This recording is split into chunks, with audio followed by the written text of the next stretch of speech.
Yo, what's up? Welcome to another episode of Mostly Sports Talk. I am your host, Clarence.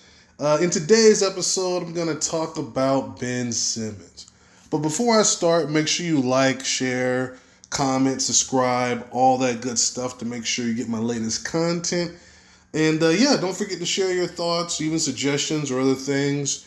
Of course, like I said, this is mostly sports related content. My mostly franchise that I'm starting. Now let's get into it. Ben Simmons has been the topic, all off season since they were eliminated from the playoffs.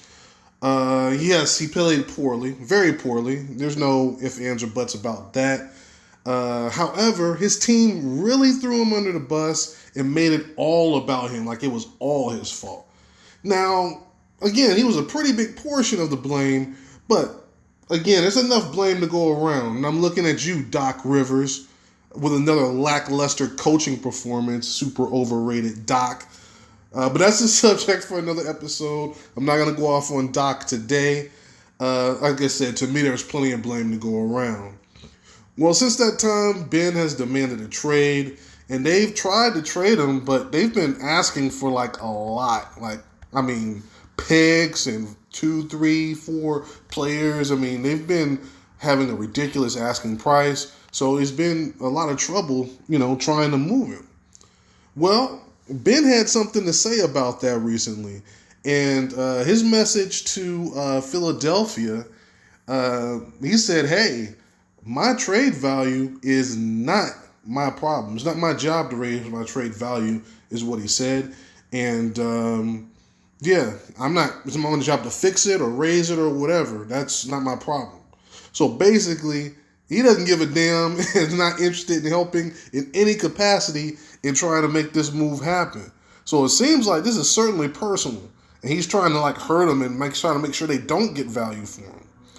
Now, he's actually willing to sit out training camp and could lose an estimated $1.3 million. On the surface, that sounds like a big deal. But one thing that's interesting in his contract, they have to pay him $16.5 million of his $33 million but by October 1.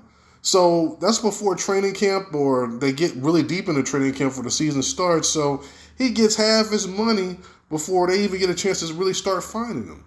So he's going to have all this money sitting around, and he's not going to have to worry about these fines. He's willing to just lose the money. So what do I think about this whole situation? Well, first of all, let me get to Mr. Simmons. If the rumors are true about him, he's just a lazy prima donna that has no interest in doing what it takes to be the best. I don't even think he cares about being the best. He needs to stop with these annual videos of him shooting jumpers and draining threes. We are way past that, bro. Do it in a game, and then we can be impressed with that. Right now he's completely satisfied with just being good enough, and he's totally surrounded himself with yes men. And they tell him what he wants to hear, and that's the time he's on right now. And the Sixers are partially to blame for that. They kind of enabled him, and they never really laid down the law and held him accountable for his play early on when he wasn't playing up to par. And Doc was supposed to come in and make some changes and fix all of this stuff, and all he did was enable him further throughout the season. When we were questioning him, saying, hey, you might need to take him out at the end of games. Dude can't shoot free throws and all that. Doc was the first one to stand up. If you don't know basketball, if you think I should take him out and this and that. And then when we started looking at him with another one of his playoff failures, he completely threw Ben under the bus. But again, I'm not going to get on Doc today, but your time's coming, Doc. I'm on your head. Anyway, back on topic. Is it Ben's job to, worry about his trade value? And as much as people might hate it, no, it's not Ben's job to worry about his trade value. That's the GM's job. That's a you problem, not a me problem. That's the Sixers problem. What do you want him to do? At this point, the only way to improve his trade value is for him to play and actually show that he's willing to take those shots and he's, going to be some kind of an offensive threat as far as scoring the ball. And right now, he's saying he won't be back at all. So my advice would be, I mean, unless they're prepared to just let him stay home and be a distraction all year, just make the best deal possible and just be done with it. Now, they're not going to get full value for him, nor they were never going to get full value for him anyway. Dude is going to be making 30 plus million, and no one's going to be willing to really try to trade star for him. So they're still going to get quite a haul because the salaries still kind of have to sort of match. So either you can get a whole bunch of players or, find somebody that's going to help out Embiid and get some pieces around him and, just move forward.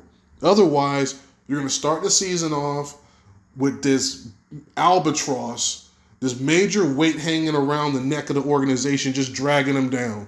Just trade them, move on, be done with it, and then just go forward from there. And with that being said, I'm going to close it out right here. If this is your first time, don't make it your last. Now, what do you guys think? Do you think Ben is kind of being a jerk here? Yeah, well, I'll answer that. Yeah, he's being a jerk. But do you think he should really help his trade value? I mean, he's not the GM. That's not his problem to make the trade. And what would you do if you're GM of Sixers? Would you continue to hold on to him? Or would you go ahead and lower that asking price and go ahead and get him out of there? Let me know in the comments below.